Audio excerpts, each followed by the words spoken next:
à la tradition, pour ne pas me répéter ou ne pas répéter ceux qui m'ont précédé.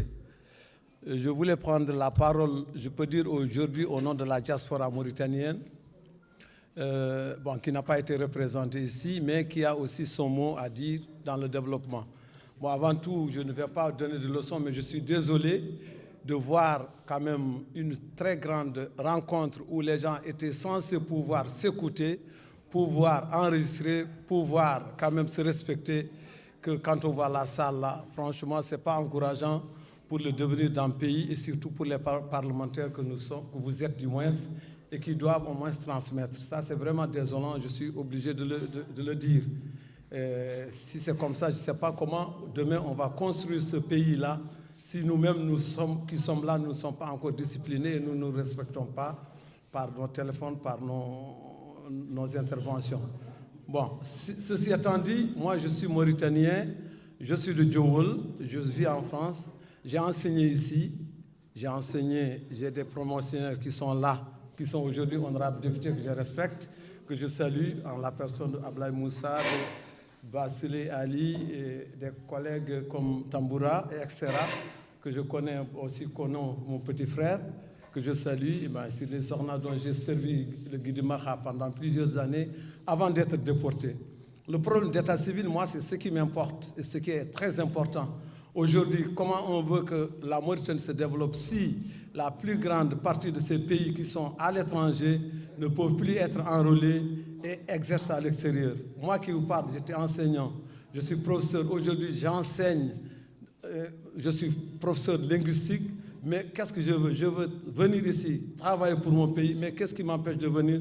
C'est parce que j'ai été déporté depuis 2013. À chaque fois que je reviens ici, M. Abou Sissé en est témoin, on me dit que non, vous ne pouvez pas vous recenser. Et je suis à Djowol, j'ai ma maison, ma famille. Depuis 16 ans, chaque année, je suis ici pendant les vacances. Mais comment aujourd'hui, vous, parlementaires, c'est des questions que je pose, des Mauritaniens qui ont servi la Mauritanie, qui veulent servir la Mauritanie et qui sont prêts à mourir pour la Mauritanie, qu'on leur prive de leur mauritanité. Qu'est-ce que vous pouvez faire aujourd'hui? Parce qu'aujourd'hui, qu'est-ce qu'on sent? Vous pourrez être Mauritanien, je ne sais pas, qu'est-ce qu'il faut faire? Si on a ces champs, on a ses diplômes, on a ses décisions, on a ses comptes bancaires, on a ses parents. Et qu'est-ce qu'on nous demande de 1998? Il faut montrer que vous étiez là.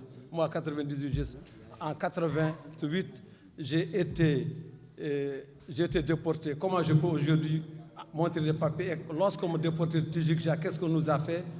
Tout le monde le sait, que le gouverneur Ali qui était là-bas, en la personne de Hadramul Momou, qu'est-ce qu'ils nous ont? Ils ont repris tous les papiers, ils ont déchiré devant nous.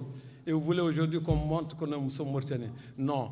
Si on veut vraiment construire ce pays, il faut qu'aujourd'hui qu'on soit sûr et qu'on soit unis, que le problème de cohabitation, le problème de la question nationale, le problème des terres, le problème du génocide humanitaire, tout ça, que ça soit réglé et que nous ayons le courage de nous asseoir, de nous dire les vérités, que ceux qui pardonnent, pardonnent, que les coupables soient traduits en justice. Parce que comme j'ai l'habitude de dire, j'ai fait une interview dans France RTN RFI et je dis qu'on ne peut pas pardonner, il n'y a pas de coupable. Il faut que les gens arrivent à savoir, à situer les responsabilités, à dire pourquoi la Mauritanie aujourd'hui est comme ça. Un pays où il n'y a même pas 5 000 habitants, où vraiment c'est la désolation totale. Chaque Mauritanien aujourd'hui pouvait vivre décemment dans ce pays si tous ces problèmes étaient vraiment occultés, résolus, et que nous soyons tous Mauritaniens à part entière, qu'il n'y a pas de Mauritanien de seconde zone.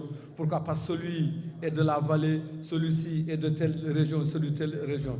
Un Mauritanien, c'est celui qui est Mauritanien de souche, qui a ses papiers, qui peut travailler, qui est prêt à montrer que la Mauritanie, c'est pour lui.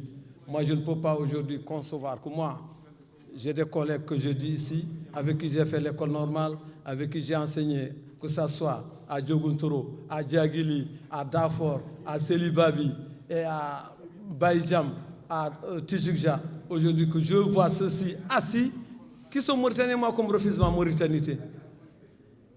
Vous croyez que ça, on peut vivre comme ça? Vous croyez que je vais aimer cette Mauritanie-là?